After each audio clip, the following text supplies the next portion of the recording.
I think for many of us, I think a lot of people were hoping that New World was going to be much better than it was, especially for a lot of us who have been playing the Elder Scrolls Online and have been just basically waiting for something better to come along, especially as that game has been declining quite rapidly in terms of its performance and, of course, changes. Primarily, we were looking for New World, a fresh take on open world PvP. At least that was their original goal, was to go back towards kind of that open world survival PvP game. That was their original intention. It was the original premise for the game. In fact, the developer had at one point had said that the spine of the game revolved around PvP.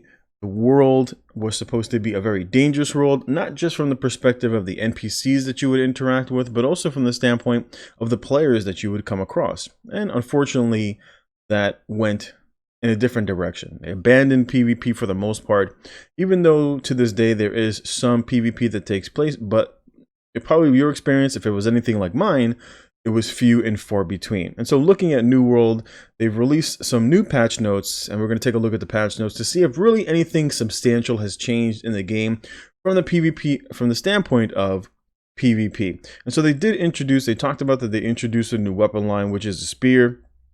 This is a new weapon offering both long distance, pierce damage, and of course some range capabilities. It scales primarily off dex, but also a little bit off strength. And of course it has something as basically a gap closer and then a throwing ability.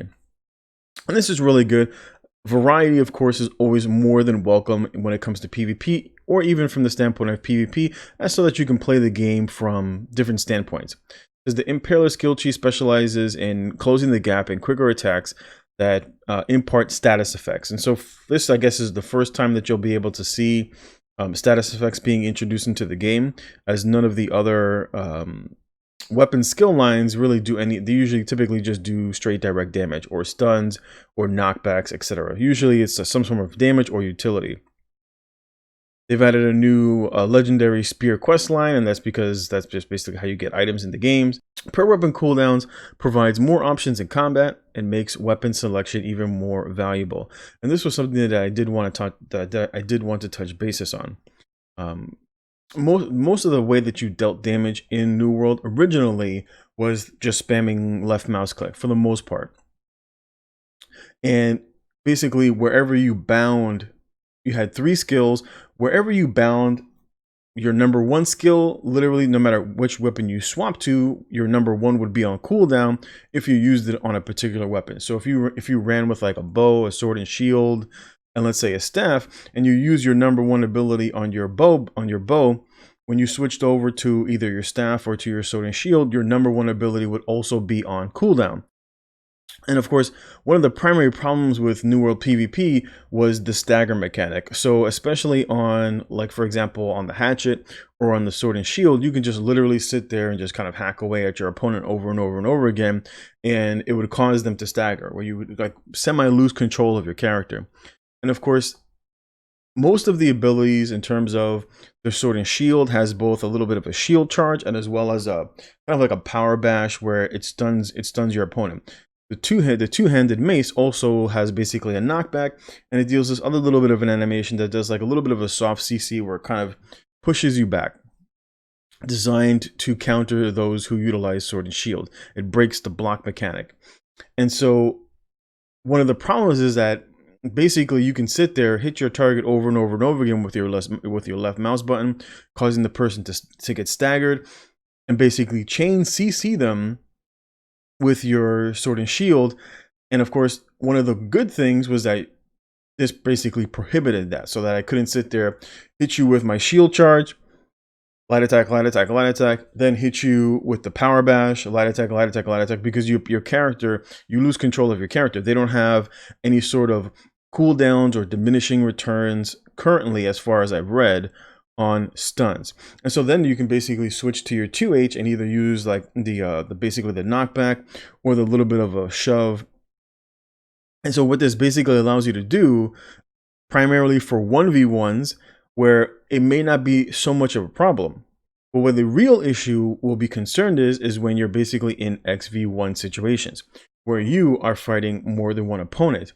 So basically where you are fighting more than one opponent, and then you can basically be chain CC'd by multiple opponents. And there's, like I said, there's no sort of diminishing returns, cooldowns, CC breaking currently in the game. So this will pose an issue in PvP.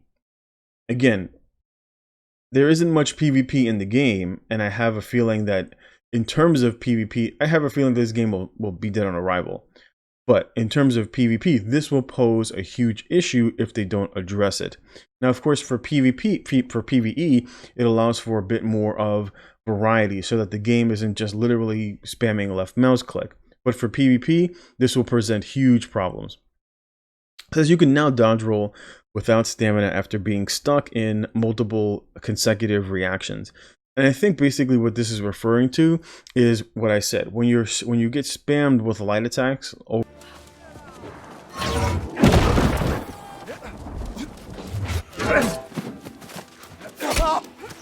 And so this is the stutter mechanic that I'm talking about, where you can see I've quickly lost control of my character.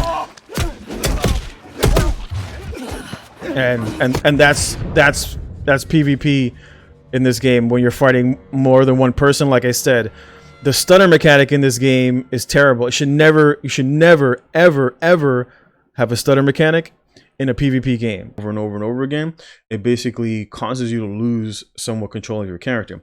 You can sit there and hold block, but the problem is that the movement within the game, especially if you're utilizing like heavy armor, there's a lot of diminishing returns in terms of your ability to remain mobile on the battlefield.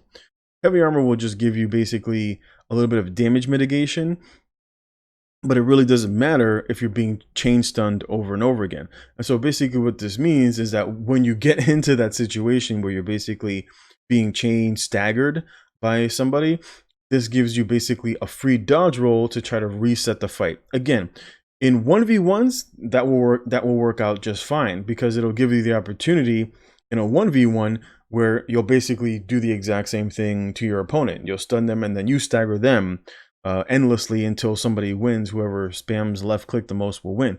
But it really doesn't do that much in terms of XV1 scenarios where you're fighting outnumbered. Abilities interrupted or canceled before the active frames of the attack will no longer be on cooldown. And I talked about this also as well, because especially on the hatchet, or if you're utilizing, for example, the sword and shield, when you swing your weapon with your left mouse button, the animation for your character swinging is typically faster than most of the abilities in the game, especially like sword and shield. So you could be staggering, someone can sit there and hitting you with their weapon over and over again, and then maybe you want to utilize like a shield bash, right, to kind of break basically the constant staggering. And so since the animation for basically swiping with your weapon is faster than the animation for, like, for example, shield bash or the shield charge. And so what happens is that you would partially do the animation, the person would not take damage, the stagger mechanic would go off when the person hits you with a light attack, and then it would put your ability on cooldown, and you would literally get nothing. You wouldn't get the CC, you wouldn't get the damage, and of course it would put your ability on cooldown.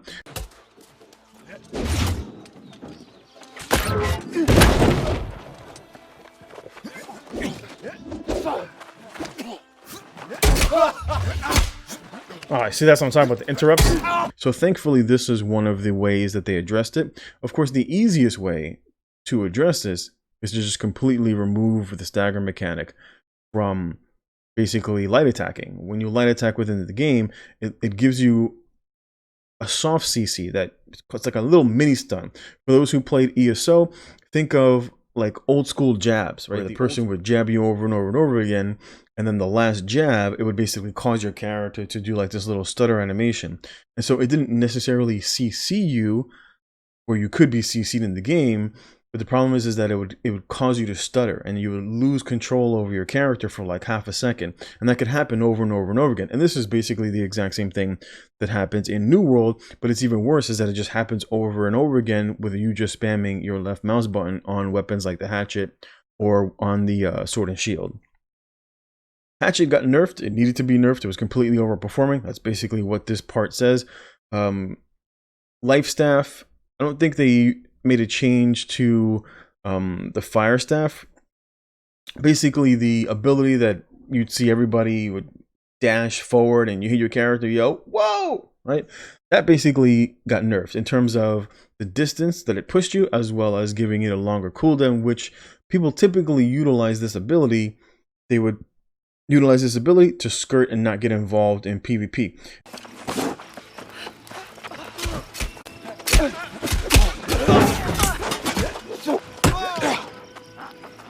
This is typically what you saw. Typically, you'd come across people who were flagged for PvP, but they really didn't want to engage in PvP.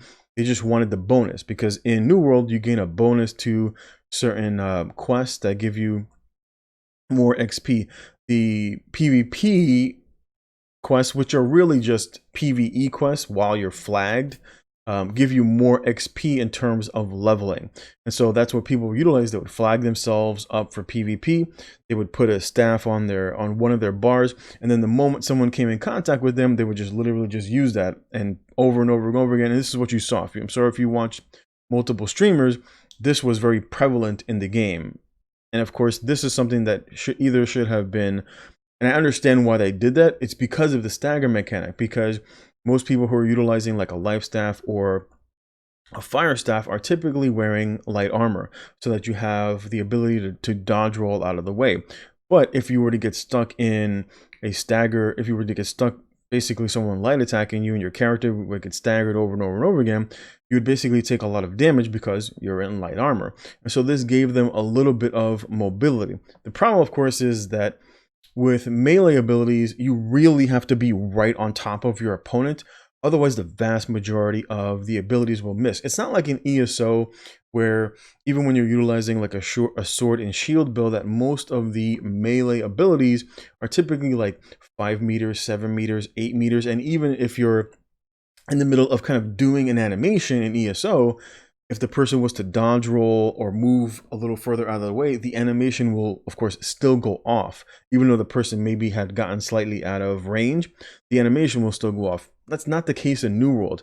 Any ability that is typically melee, you really have to be right on top of the opponent for the ability to go off. Even if the person was within reach and then that person either moved out of the way or dodge rolled back, the animation, the ability would automatically miss, and of course it would go on cooldown. And of course this hasn't changed. One thing that did of course change was basically knockdowns on back attacks, on backstabs. So if you dodge rolled out of the way and dodge rolled around your person, someone was maybe stuck in the middle of an animation, you could charge up a sword and shield heavy attack and basically hit them in the back, and it will cause the person to fall forward. That got removed from the game in favor of basically extra damage when you hit somebody with a backstab. As it says, all melee weapons currently have a 1.3 backstab damage bonus, and of course this says note this will be tuned per weapon. It says any melee attack that hits an enemy back now does backstab damage. So the knockdown was removed in favor of bonus damage. A little bit of information about housing, UI.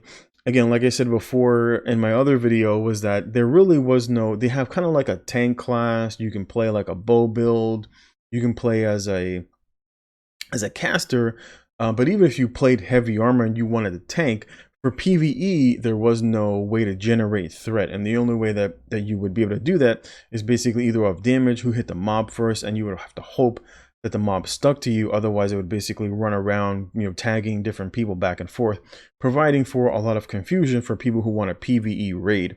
And so they did make a little bit of a change to the system by adding in a threat system, which I'm sure they will continue to build on. Because currently they're, in the previous iteration of the alpha test, there wasn't one. Some changes to the economy, and of course this is for the purpose of slowing down progression. In New World, if you played during the 10-day previous alpha, there really wasn't a lot of content in the game. Talking about the economy and progression system, one of the changes that did take place, it says there that they reduced the speed of leveling and increased the relative value of questing XP. And I think this was done because really in New World, there isn't a lot of content. And that's because the vast majority of the content was supposed to take place between the player versus player interaction, which causes dynamic content to be created, content that is difficult for a developer basically to mimic. Once you understand how the AI works with particular mobs, it makes the flow of combat and the difficulty of said combat rather boring and repetitive. Not so when it comes to PvP, because you're fighting another player, and those players typically do not act in a particular way, in a set way. Like, for example, how an AI works. An AI does specific animations in specific intervals. And of course, that's not the way players typically interact with other players. And so this was supposed to be the vast majority of the content that was supposed to take place. Yes, you were supposed to have some PvE, but there was supposed to be a lot of PvP revolving around questing zones and bosses, etc., world bosses for resources. That unfortunately has been removed because of the opt-in system that they put in, basically nullifying a large portion of the content. And so as we see here, they've lowered the amount of XP in favor of people who were maybe grinding, because grinding was a little bit faster than going back and forth and questing. And so they're basically trying to add in maybe more quests so that people get involved with more in the questing and less grinding. And this is just basically to artificially increase the time that it takes to level, because there's really no content in this game, especially when it comes to end game content. There really is no content because the end game was supposed to be PvP, and since PvP almost is non-existent within this game, they have to artificially slow down your progression. It says reduce the delivery of missions of XP and rewards.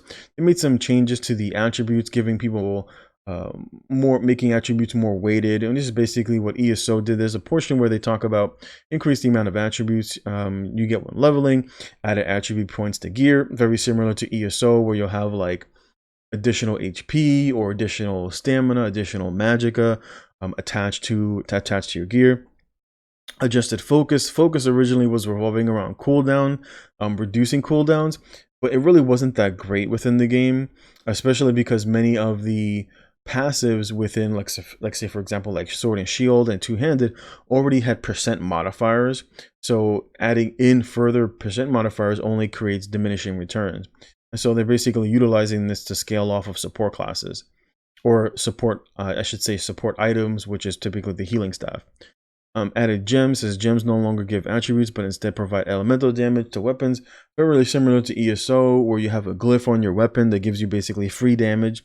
And of course, I really don't like that, because the game heavily revolves around left mouse click spam, and this basically just adds more damage to basically low tier, low quality PvP.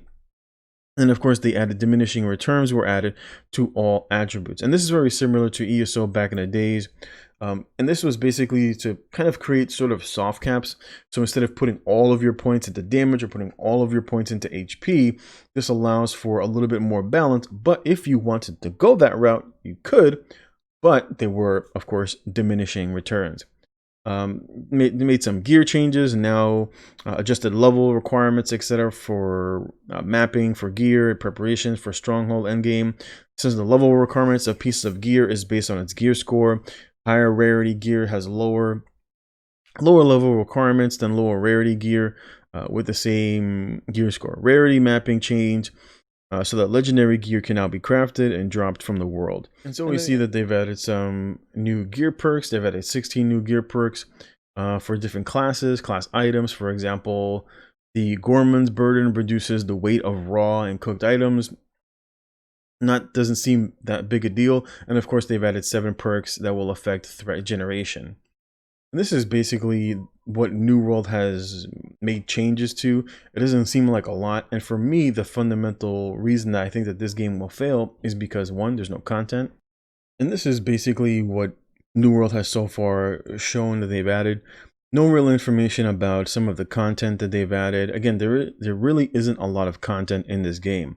As like I said, the purpose of basically the foundation of the game was supposed to primarily revolve around the PvP interaction.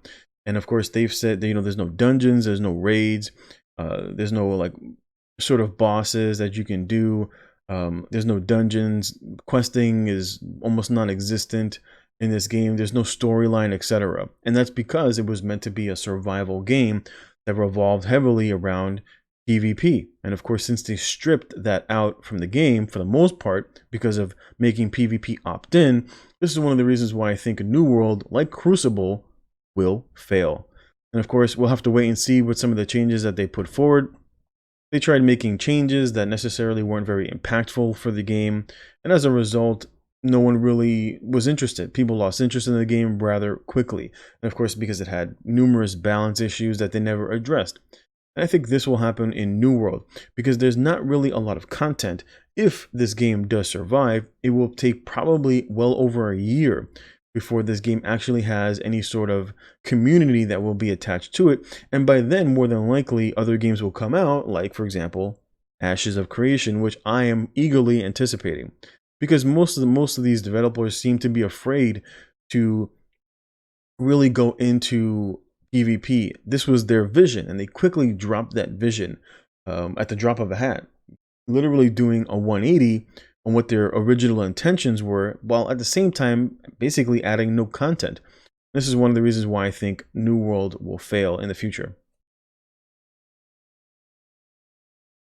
If this is your first time here, of course, be sure to subscribe so that you don't miss out on future content. If you have any questions, of course, if you want to add anything to the discussion, feel free to leave it in the comment section. You're welcome to check me out on Twitch, as I do stream a variety of games. Currently, I'm doing a lot of RPG games, waiting for some other games to come out. As I typically do a lot of MMOs, but currently there really isn't anything in the MMO space that I'm really enjoying. So I've kind of gone back to my old RPG roots, and I've basically been doing a lot of RPGs. You can feel free to check me out on Twitch. I'll leave my link, of course, in the description. And of course, feel free to like the video, of course, so that it gets shared with other individuals, basically helping me out with the YouTube algorithm. I appreciate it. Thanks for watching. I'll check you out next time.